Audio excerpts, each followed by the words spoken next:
Ruth number 17 എന്ന സിനിമയിലെ പ്രൊഡ്യൂസറും പിന്നെ ആ സിനിമയിലെ ഒരു കൊച്ചു നായകനാണ് നമ്മുടെ ഒപ്പം ഉള്ളത്. Welcome to Mapstick. ആദ്യം തന്നെ നമുക്ക് പ്രേക്ഷകർക്ക് വേണ്ടി ഒന്ന് സ്വയം പരിചയപ്പെടുത്താമോ? എൻ്റെ പേര് ഡോക്ടർ അമർ. ഞാനൊരു ഗൈനക്കോളജിസ്റ്റായിട്ട് കണ്ണൂർ വർക്ക് ചെയ്യാണ്. അവിടെ രശ്മി IVF എന്ന് പറഞ്ഞൊരു സെൻ്ററുണ്ട് കൊയിലി ഹോസ്പിറ്റലിൽ. നാസ്ട്രോമിംസുമായിട്ട് അസോസിയേറ്റ് അവിടെ വിസിറ്റിംഗ് കൺസൾട്ടൻ്റാണ്. പിന്നെ എൻ്റെ ഫാദറിന് സ്വന്തം ഹോസ്പിറ്റലുണ്ട് പേരാവൂർ എന്ന് പറഞ്ഞ സ്ഥലത്ത്, അവിടെയും വർക്ക് ചെയ്യുന്നു. നിഹാൽ അല്ലേ? നിഹാലിനെ ഒന്ന് പരിചയപ്പെടുത്താമോ നമ്മുടെ പ്രേക്ഷകർക്ക് വേണ്ടിയിട്ട്? മൈക്ക് വേണോ? പറഞ്ഞാൽ മതി, കേൾക്കും.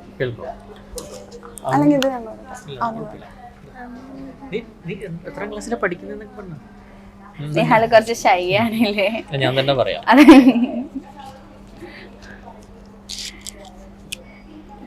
നിഹാൽ നമ്മുടെ സിനിമയില്, ഇത് നിഹാൽ എൻ്റെ മകനാണ്.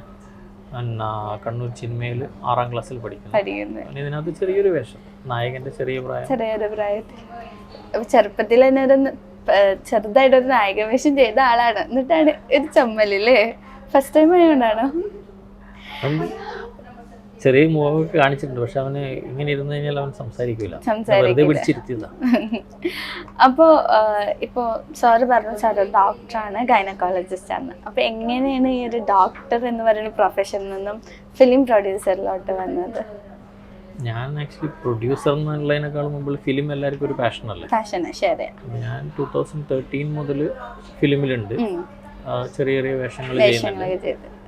ഏകദേശം 10-18 മലയാളം പടം ചെയ്തു, ഒരു 3 തമിഴ് പടം ചെയ്തു.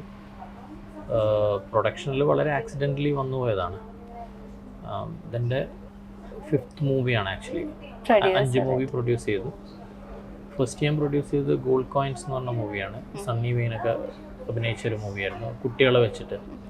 അതിൻ്റെ അകത്ത് വസുദേവ് എന്ന് പറഞ്ഞൊരു കുട്ടിയായിരുന്നു മെയിൻ ക്യാരക്ടർ ചെയ്തത്. അവന് പിന്നീട് സ്റ്റേറ്റ് അവാർഡ് കിട്ടുകയും ചെയ്തു ഇപ്പം അടുത്ത ഒരു പടത്തിന്. അതിനുശേഷം ഞാനും ഇതിൻ്റെ ഡയറക്ടർ അഭിലാഷും ചേർന്നിട്ട് തന്നെ, അതേപോലെ എൻ്റെ ക്യാമറാമാൻ പ്രശാന്ത്, ഞങ്ങൾ 3 പേരും തന്നെ ഒന്നിച്ച വേറൊരു മൂവി ഉണ്ടായിരുന്നു, തായ്നില എന്ന് പറഞ്ഞൊരു തമിഴ് ഓഫ് ബീറ്റ് മൂവിയാണത്. ഒരു ശ്രീലങ്കൻ തമിഴ് കുടുംബത്തിൻ്റെ കഥ പറയുന്നതാണ്. അതിനകത്തൊരു വാറിൽ അമ്മ നഷ്ടപ്പെട്ടിട്ട് പിന്നെ അച്ഛനും മകളും ഉള്ള സർവൈവലാണ്. അത് ഞങ്ങൾ ഇറക്കിയിട്ടില്ല, അതിനെ അടുത്ത് വരാനുള്ളൂ. പിന്നെയാണ് ഈ മൂവി.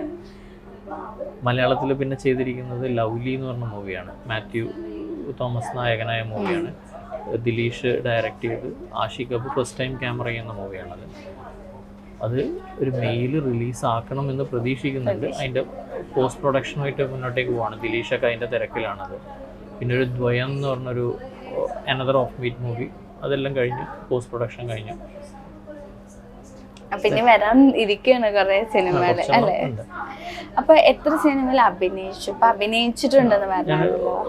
മലയാളത്തിൽ ഓൾമോസ്റ്റ് 18 സിനിമയിൽ അഭിനയിച്ചു. ഇനിയിപ്പം ഇനി ഇറങ്ങാനിരിക്കുന്നത് ധ്യാൻ്റെ കൂടെ ഒരു മൂവിയുണ്ട്, ജോയ്ഫുൾ എൻജോയ് എന്ന് പറഞ്ഞിട്ട്.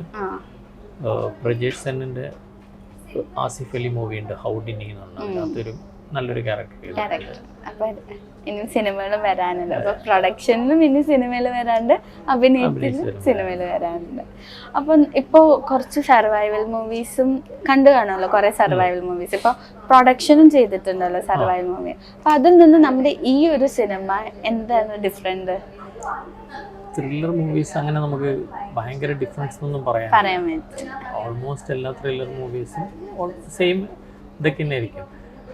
പക്ഷെ നമുക്ക് എപ്പോഴും കാണുമ്പം നമുക്ക് ബോറടിപ്പിക്കാത്ത ഏതൊരു ത്രില്ലർ മൂവിയാണെങ്കിൽ, അത് ഏതൊരു തരം മൂവിയാണ്, കുടുംബ പശ്ചാത്തലമുള്ള മൂവിയാണെങ്കിൽ, ഏതാണെങ്കിലും ബോറടിപ്പിക്കാത്ത ഒരു സിനിമയാണെങ്കിൽ നമ്മൾ കണ്ടിരിക്കും.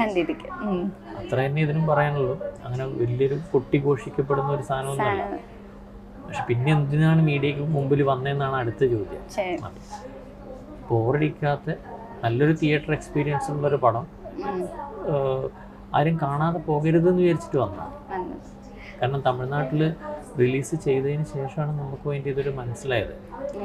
അവിടെ 2-3 ആഴ്ച നല്ല രീതിയിൽ ഓടിക്കഴിഞ്ഞപ്പോഴാണ് ഓക്കെ ഇത് നമ്മൾ കേരളത്തിലും കൊണ്ടുവരാമെന്ന് മനസ്സിലായി. കേരളത്തിൽ നമ്മൾ ചെറിയൊരു പ്രീമിയർ നടത്തിയപ്പം ആൾക്കാരും അത് തന്നെയാണ് പറഞ്ഞത്, ഇത് കുഴപ്പമില്ല, കേരള ഓഡിയൻസിനും ഇഷ്ടപ്പെടുന്ന ഒരു സാധനമാണ്.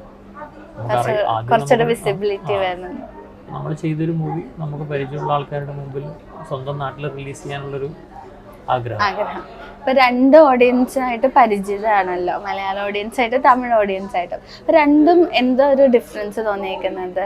ഇപ്പൊ ഒരു മൂവി റിവ്യൂ ചെയ്യുന്നതിനാണെങ്കിലും അല്ലെങ്കിൽ അവരുടെ ഒരു ടേസ്റ്റ് അനുസരിച്ച് എന്തെങ്കിലും ഡിഫറൻസ് തോന്നിയിട്ടുണ്ടോ? കേരളൈറ്റ്സ് കുറച്ചും കൂടി ചൂസ് ചെയ്യാനല്ലേ? നമ്മൾ ഒന്നും കൂടി അത് പോകണോ വേണ്ടയോ എന്ന് 2-3 പ്രാവശ്യം ആലോചിച്ചിട്ടേ നമ്മൾ പോവുള്ളൂ. തമിഴ്നാട്ടിൽ അത്ര ചൂസ് ചെയ്യല്ല എന്നാണ് എനിക്ക് തോന്നുന്നത്. അവർക്കൊരു കുഴപ്പമില്ല, ഒരു എൻജോയബിൾ ആണെന്ന് തോന്നിക്കഴിഞ്ഞാൽ അവരങ്ങ് ഇടിച്ചു കയറും.